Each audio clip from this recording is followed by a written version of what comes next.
Hey everyone, Technomentary here. In today's video, we're going to review the iPhone 6s Plus going into 2026.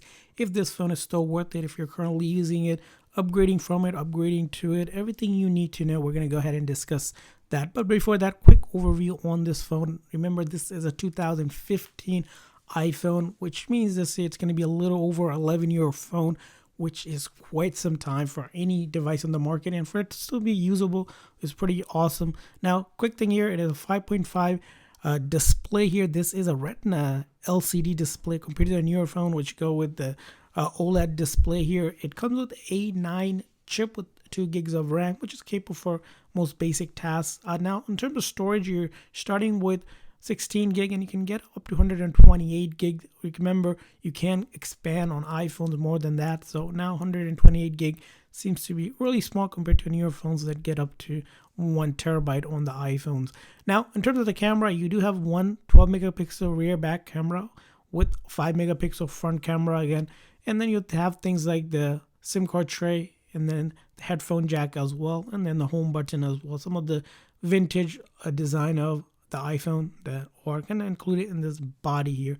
Now, originally it shipped with iOS 9, and now it updates to the latest iOS 15 is the highest you can do it. However, that's missing iOS 16, 17, 18, and now we're on iOS 26. So if you think about it, almost 4 major iOS update behind, which is probably the biggest thing to worry about this device.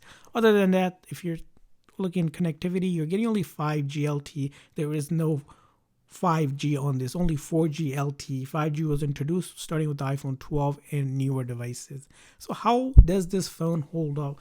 Quick overview. So if you're using it for the most basic calling and texting, absolutely it gets the job done. Even light browsing, you'll be feeling a little slow when you do browse around, but again, it will get those basic things done. Now it also do things like light.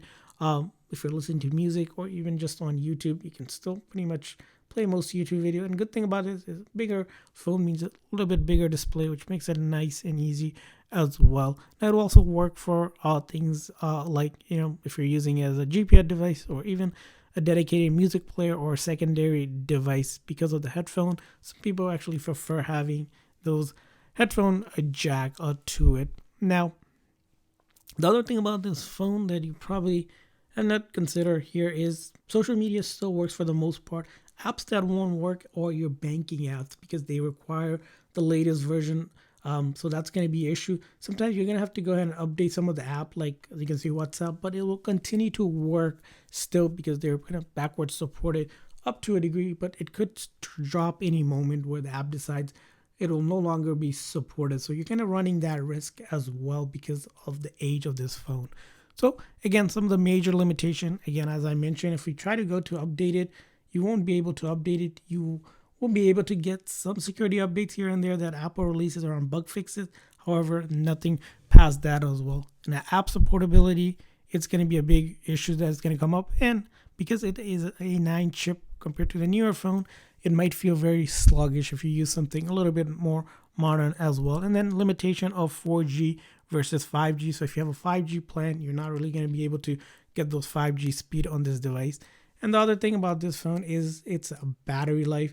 You might notice if the battery is degraded, you might lose, the battery charge quicker than on a phone. You're probably going to get somewhere between 6 to 8 hours of battery life on it, depending on how well you use it.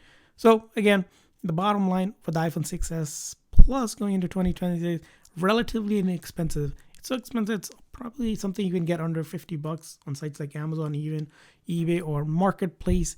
Technically usable for basic function, but definitely obsolete if it's a daily drive, especially if you're using more demanding apps. You're looking to do 3D, playing like games that are heavy graphic like 3D ones. If you're looking to use it as a productivity tool, using it for banking apps, don't expect to do all of that with this device. So again, best for a backup phone, maybe a music player or fun retro gadget rather than a primary device for your everyday needs. That's kind of our review of it. I want to hear from you. What's your thought on the iPhone 6s Plus? Do leave a comment in the comment section. And for more reviews like this, consider hitting a like and subscribe button. We'll see you guys next time.